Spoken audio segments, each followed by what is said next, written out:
नमस्कार दोस्तों। आज हम रीजनिंग की पहली क्लास का स्टार्टिंग करेंगे। आपको बता दें कि रीजनिंग एक ऐसा सब्जेक्ट है जिसमें कभी कभी एग्जाम में दो उत्तर निकल के आते हैं और उसमें से एग्जामिनर अपनी मर्जी से कोई भी एक उत्तर चूज कर लेता है। उसका कारण क्या होता है? उसका कारण क्या है कि रीजनिंग का कोई फिक्स पैटर्न नहीं होता। अगर जो पैटर्न एग्जामिनर ने अपने हिसाब से क्वेश्चन में चूज किया है उसी हिसाब से एग्जामिनर उसका उत्तर अपनी मर्जी से चूज करता है। लेकिन ऐसा नहीं है कि आपने जो उत्तर दिया वो गलत हो। उत्तर जो एबीसीडी ऑप्शन में कभी कभी किसी किसी के दो दो उत्तर भी निकल आते हैं। हालांकि कई ऐसे मुद्दे भी हैं जिनके आधार पर लोग रिट भी करते हैं और उन्हें सही भी माना जाता है, तो ऐसी कंडीशन में बोनस नंबर ज़्यादातर दिया जाता है। लेकिन रीजनिंग जो टॉपिक है वो इस तरीके का टॉपिक है कि आपको एक्यूरेसी जो है, इसमें एक्यूरेसी यानी आपको एक जाल श्रृंखलाएं होती हैं, जिस तरीके से आपको उसका एक पैटर्न होता है, उसकी विधियां भी होती हैं अलग अलग हिसाब से। अगर आपके पास वो विधियां हैं, जिस तरीके से मैथमेटिक्स में आपने देखा होगा कि आपके पास जो है फार्मूलाज होते हैं कि भाई इसमें ये फार्मूला लगेगा तभी इसका उत्तर आएगा। इसी तरीके से रीजनिंग का भी अपना एक क्राइटेरिया है, उसके पैटर्न है कि आपने इस क्वेश्चन में इस तरीके का पैटर्न फॉलो किया तो आप कर पाओगे। तो हम शुरुआत करते हैं एक बेसिकली जो बेस है हमारा उसी से, और रीजनिंग के फर्स्ट चैप्टर लेते हैं वर्णमाला। देखिए, हमने एबीसीडी बचपन से पढ़ी हैं, लेकिन कभी एग्जाम जब हमारा पढ़ाई हम लोग की है तो उस समय किसी भी टीचर ने ये नहीं बताया कि इसका क्रम भी याद कर लें। तो हमें तो एबीसीडी जो 26 वर्ड दिए हुए हैं उन्हीं के बारे में बता दिया कि A for apple, B for boy, लेकिन किसी ने ये ना बताया कि आपको इसमें एक क्रमांक पे ए है, बी क्रमांक 2 क्रमांक पे बी है, और टी है वो 20 के क्रमांक पे, पी है वो 16 पे है। तो ये हम लोगों को आज की डेट में याद करना ही पड़ेगा। जिस तरीके से मैंने मैथमेटिक्स में आपको बताया था कि आपको टेबल याद करनी ही करनी है, उसका भी अपना एक पैटर्न है। तो आप सबसे पहले इस चीज़ को बेसिकली ध्यान रखिए कि आपको वर्णमाला का जो क्रम है वो आपको बिल्कुल याद करना पड़ेगा। उल्टा भी याद करना पड़ेगा और सीधा भी याद करना पड़ेगा। जब आप उल्टा सीधा क्रम याद कर लोगे तो एक दूसरे के विपरीत जो क्रम है वो किसका क्रम है, वो चीज़ें आज हम आपको पढ़ाएंगे। और दोनों चीज़ें जब आप कर लोगे तो आपको फ्यूचर में इस तरीके से किसी प्रकार की कोई दिक्कत नहीं होगी। तो आइए शुरू करते हैं इस क्रम को। लगता है तो छोटा है, एबीसीडी से शुरू करते हैं रीजनिंग को।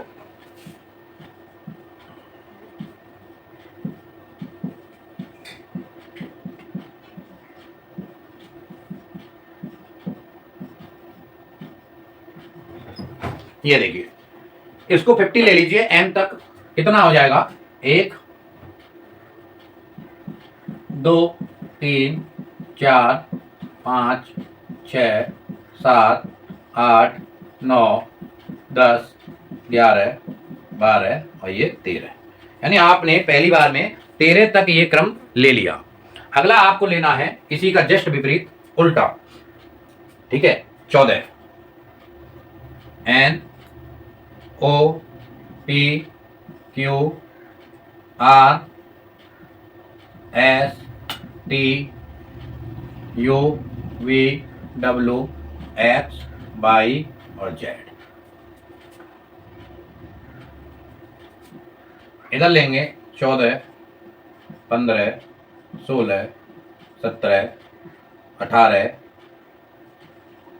19 20 21 22 23 24 25 और 26।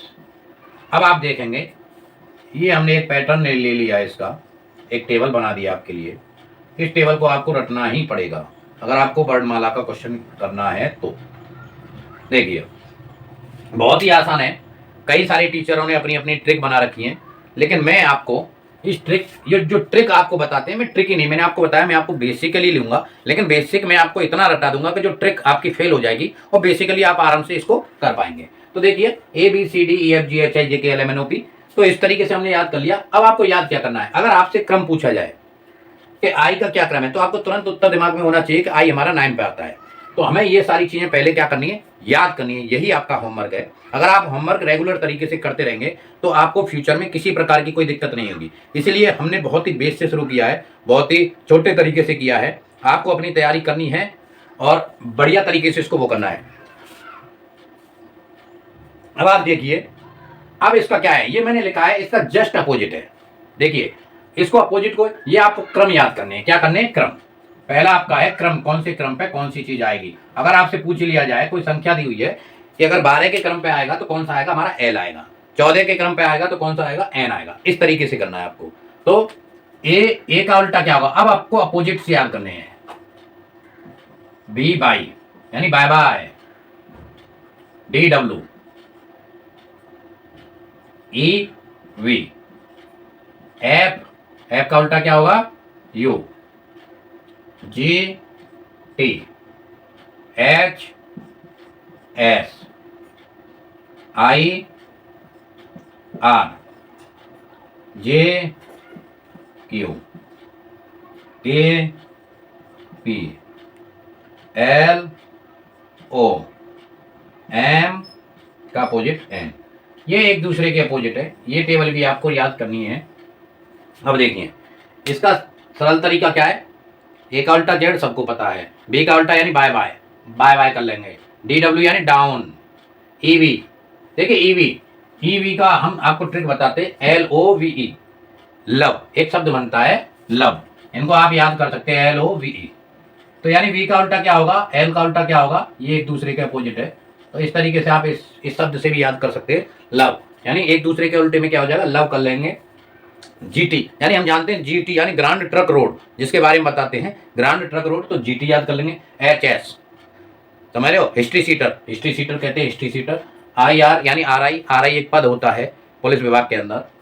JQ इसको याद कर लीजिए, JQ को। KP कमला पसंद, आज की डेट में बहुत फेमस है, KP दे दो, कई दुकानों पे हमने देखा है, वहाँ जाके कहते हैं KP दे दो, तो आपको पता इसी से याद हो जाएगा, कमला पसंद। LO मैंने बता दिया, M का उल्टा है। तो बहुत ही सरल तरीका है, आपको इसको याद करना है। आज हम आपको बता रहे हैं कि क्रम क्या है, ABCD क्या है, इसका उल्टा क्रम क्या है। अब क्या होता है, उल्टा भी हो गया, सीधा भी हो गया। अब ABCD में सबसे बड़ी चीज आती है, देखिए एक चीज होती है दाएं, दाएं से, एक होती है बाएं से। तो ये वाला जो, अगर मान के चलिए ये पार्टीशन है इसका, ये वाला, ये पार्टीशन इसका दिया हुआ है, तो बाएं से तो यहां से होता है, बाएं से जिस साइड से शुरू करते हैं, और दाएं से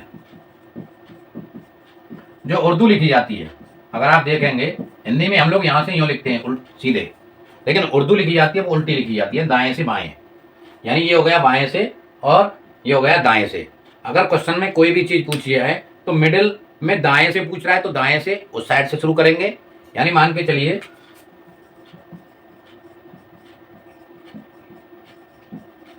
ये दे दिया आपको,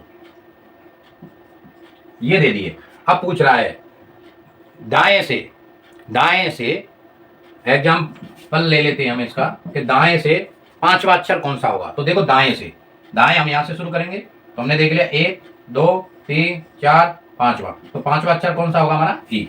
और बाएं से छठवां अक्षर कौन सा होगा, तो बाएं से कर लेंगे 1 2 3 4 5 और 6, यानी एफ होगा, कौन सा होगा, एफ होगा। एक ये उत्तर है, और इधर इस वाला कौन सा उत्तर है, ये। यानी दाएं और बाएं से अगर आप करेंगे तो दाएं से उस साइड से काउंटिंग होगी और बाएं से इस साइड से काउंट होगी। तो दाएं बाएं में आप कंफ्यूज ना हो, दाएं यानी जिस, अगर हाथ से हम लिख रहे हैं सीधे हाथ से, तो लास्ट वाला जहां से लास्ट खत्म होगा वो दाएं से शुरू होगा, और यहाँ शुरुआत करेंगे वो बाएं से होता है। यानी कोई चीज लिख रहे हैं वो बाएं से लिखी जा रही है और खत्म कहाँ हो रही है, दाएं पे। एक इस चीज का कर लेंगे दाएं और बाएं पे। तो इसका एक हम एग्जाम्पल ले लेते हैं, पक्ष होता है दाएं और बाएं, इसका आप स्क्रीनशॉट ले लीजिए, लेना चाहें तो। इसमें अगर देखिए इसको हम शो करने के लिए हम इस तरीके से लिख सकते हैं, ABCD,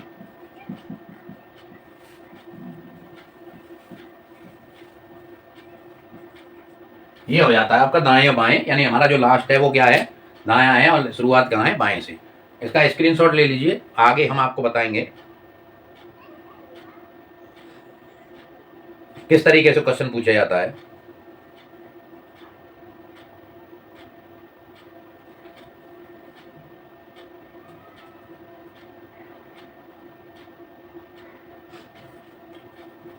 रब कर देते हैं,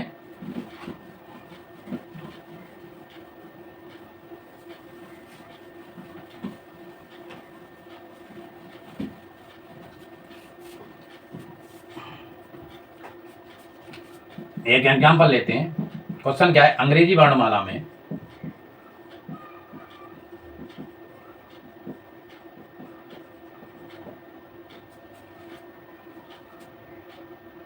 दाएं से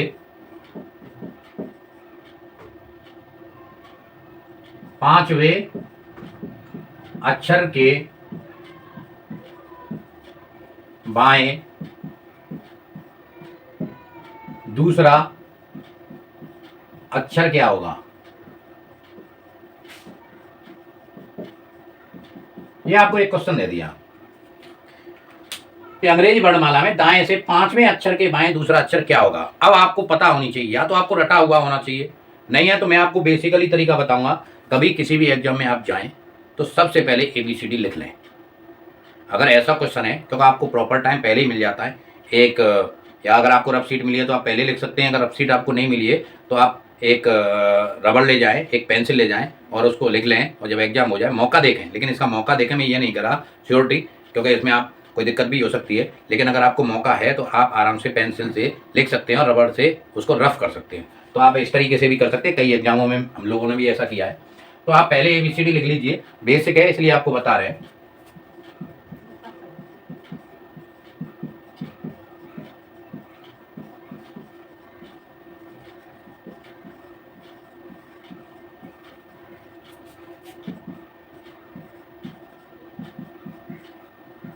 और देखिए ये हो गया आपका ABCD, ये हो गया आपका बाएं से, और ये हो गया आपका दाएं से। ये सारी चीज़ हम बेसिकली आपको जानकारी दे रहे हैं। जब हम आपको बाद में जब प्रैक्टिस कराएंगे या हमारा रिवीजन होगा तो हम ये चीज़ें नहीं बताएंगे, फिर हम आपको सवाल देंगे और सवाल में हम आपको वो चीज़ देंगे कि ये हमने आपको पढ़ाया था और ये इस तरीके से आया है, इसका इस तरीके से आया। फिर आपको इतना बेसिकली तरीके से पढ़ाने की जरूरत नहीं है। जब हम लोगों का रिवीजन होगा तो अब हमारा बेसिकली क्लास चल रही तो हम बेस से ही चलेंगे। तो ये हमारा क्या हो गया बाएं से, और ये हो गया हमारा दाएं से। सवाल क्या पूछ रहा है? अंग्रेजी वर्णमाला हमने लिख ली साहब, दाएं से 5वें अक्षर के, दाएं से 5वां अक्षर, 1 2 3 4 5, 5वां अक्षर, ये हमारा 5वां अक्षर हो गया। क्या 1 2 3 4 5, यानी 5वें अक्षर के बाएं। अब क्या करेंगे, ऐसा नहीं है इसके बाएं इधर नहीं होगा, इसके बाएं इधर के बाएं दूसरा अक्षर क्या होगा, यानी पहला और ये दूसरा। तो दूसरा अक्षर क्या होगा आपका W, तो इसका ENS क्या हो जाएगा, यानी पहला दूसरा, दूसरा अक्षर ही पूछा है, पहला ये है ये, तो दूसरा अक्षर क्या होगा W, तो इसका ENS क्या होगा W। अब आपको विशेष तरीके से जितने भी दाएं बाएं वाले सवाल हैं, इसकी ट्रिक हम आपको अभी नहीं देंगे। ट्रिक हम आपको बताएंगे इतने में से इतने घटा लीजिए। अगर आपको पता होगी कि इतने घटा लीजिए, इसमें से एक कम कर दिए, वो सारी चीज़ें हम बताएंगे। लेकिन अभी आपको हम बेसिकली तरीके से बता रहे हैं। पहले आप अपने बेस को मजबूत कीजिए, जब आपकी प्रैक्टिस अच्छी हो जाएगी तो वो ट्रिक वाली भी चीज़ दी जाएगी। लेकिन पहले आपको क्या करना है, दाएं और बाएं वाले जितने भी सवाल है वो इसी तरीके से वर्णमाला लिखिए, इसमें थोड़ी प्रैक्टिस कीजिए। फिर हम आपको एक पैटर्न बताएंगे और एक शॉर्ट ट्रिक बताएंगे। अगली क्लास में आपसे मिलेंगे, तब तक आपको अपोजिट्स याद करने हैं, उनका क्रम याद करना है कि किस क्रम पे है। इसकी प्रैक्टिस कीजिए, ABCD इनको अपोजिट्स को भी याद कीजिए, बार बार लिखिए और इनके क्रम को भी लिखिए, क्योंकि क्रम वाले सवाल भी आते हैं। बच्चों को क्रम नहीं याद रहता, क्योंकि अगर क्रम लिख लेंगे तो आपको माइनस प्लस करने में इतनी दिक्कत नहीं आएगी। तो ये आपकी रीजनिंग की पहली क्लास है। दोस्तों के साथ शेयर कीजिए, कमेंट कीजिए और अगली प्रतियोगी परीक्षा में अपनी तैयारी कीजिए। इसी के साथ नमस्कार।